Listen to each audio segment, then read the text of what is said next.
Kyle Rittenhouse, fresh off of his acquittal, making him innocent, decided to sort of explain himself, plead his case in front of a media figure that doesn't say, his choice doesn't say anything about him or his politics or anything. He's just talking to Tucker Carlson. And so their interview is now, parts of it are now being released. And here is the first bit of that interview. Well, it actually started on August 24th. I was working my job as a lifeguard at the Recplex in Kenosha County, and then the riots were still going on and a curfew was implied. So I went to Dominic Black's house and I stayed the night over there and saw the videos of the riots and the arson going on. What'd you think of it? It was upsetting because Kenosha is my community.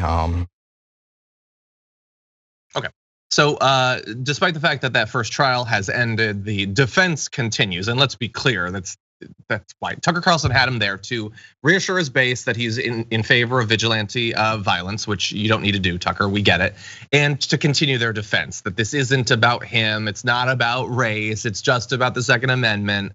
Nina, what'd you think about that?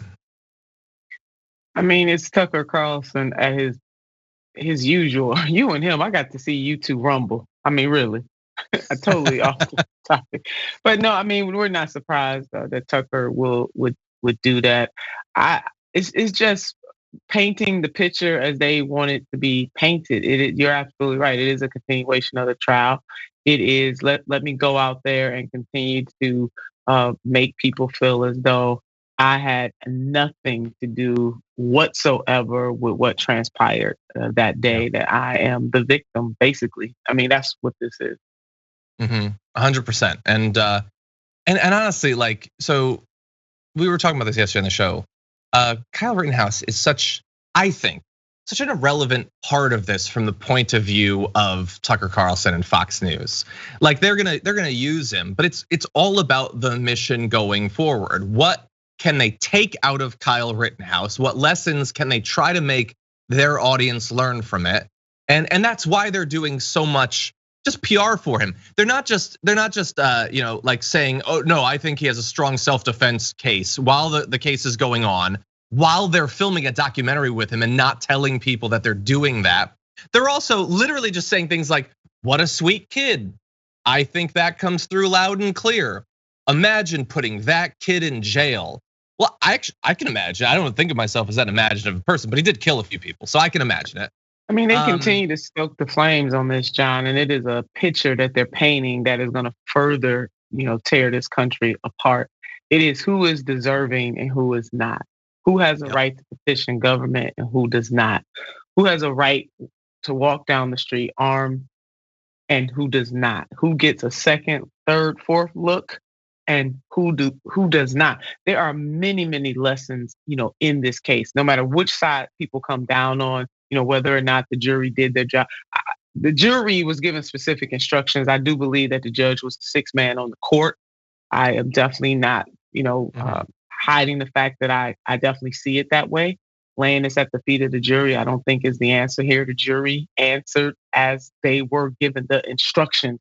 The bigger lesson here is what are we going to do about this moving forward to cement a justice within a legal system that does not have much of it for Black people and brown people. And then if we keep going, poor people of all walks of life. I agree with you about the judge being a sixth man. We have another judge to be the seventh woman, actually. Jeanine Pirro, continuing that defense thing they're doing, says, this young man is far more intelligent than people wanted to give him credit for. This is a young man who is a very empathic young man. This young man is a truth teller. This young man is far more mature than his years. Carlson said he's exactly the kind of person you would want many more of in your country. He's literally saying he wants more vigilante killers. So we get what they're doing, but let's get a little bit more into the interview. Kyle Rittenhouse goes on to talk about turning himself in. I wanted to turn myself in Kenosha. I wanted to turn myself into the police in Kenosha, but I wasn't able to because they weren't accepting visitors, apparently, with the barricades and the fence up. So we ended up turning myself into the Antioch Police Department. She drove back across state lines, as we're now calling it. So you couldn't even turn yourself in? No, it was like I had to go to Antioch Police Department, which, to my understanding, is the closest police department to Kenosha. Yeah, so when he fled back home and then eventually was found, it was the most convenient one. I mean, what are you supposed to do? This happens a lot to mass shooters. They just can't get arrested. They just can't find anyone, and it's weird. I guess he was just he was so stressed out from what had happened that we want to show you an opportunity that he narrowly missed. So let's take a look at this.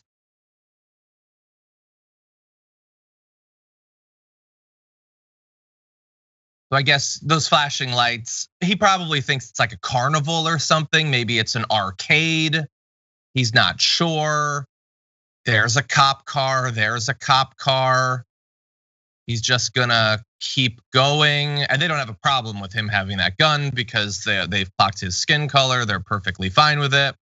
He just keeps going and then drove across state line. I guess that's what we're saying. We're pretending that that's significant, which I will in any other case. I don't know. I don't know what he should have done, Nina. He just wanted to turn himself in, and how are you supposed to get that done? I just don't understand how he was able to. Well, I do understand. So let me not pretend that I don't.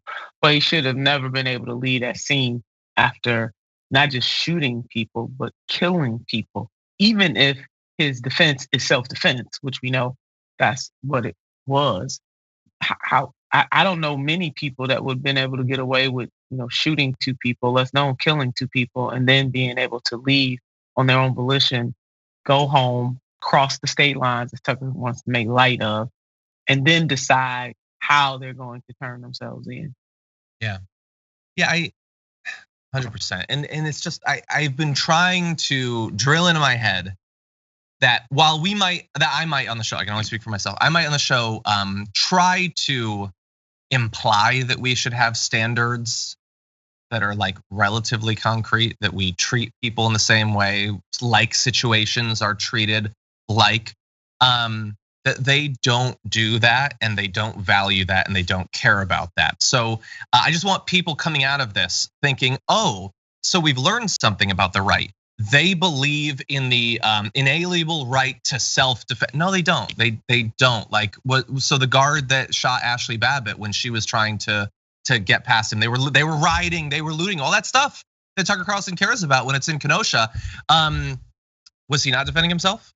So I just imagine one way you could just melt down the whole right. So what if Ashley Babbitt had been coming at Kyle Rittenhouse? How would they? Because she was perfect and a patriot. He's perfect and a patriot. Opposite sides of the same situation.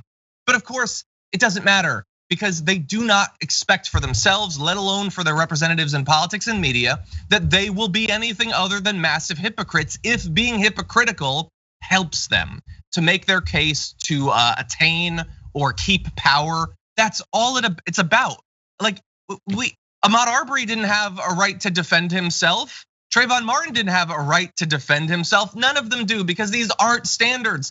They saw Kyle Rittenhouse and they thought, I like him. He seems like a right winger. He did the right thing. That is the only lesson to come out of this. And that is a depressing thing. We should be able to expect that people will have values. That if they have an ideology, it should be relatively concrete, but that just isn't the case now, if it ever was. Sorry, I know that I'm going fraud, but what do you think? No, John, this is the time. Matters like this, what the Ahmaud Arbery case, a lot of cases, even before this is the time. It's been the time. It's past the time, and you really hit the nail on the head. Are we meting out justice equally? Mm-hmm. The answer is hell no. So now the question becomes, how many more examples do we need? And what are the collective we going to do about it?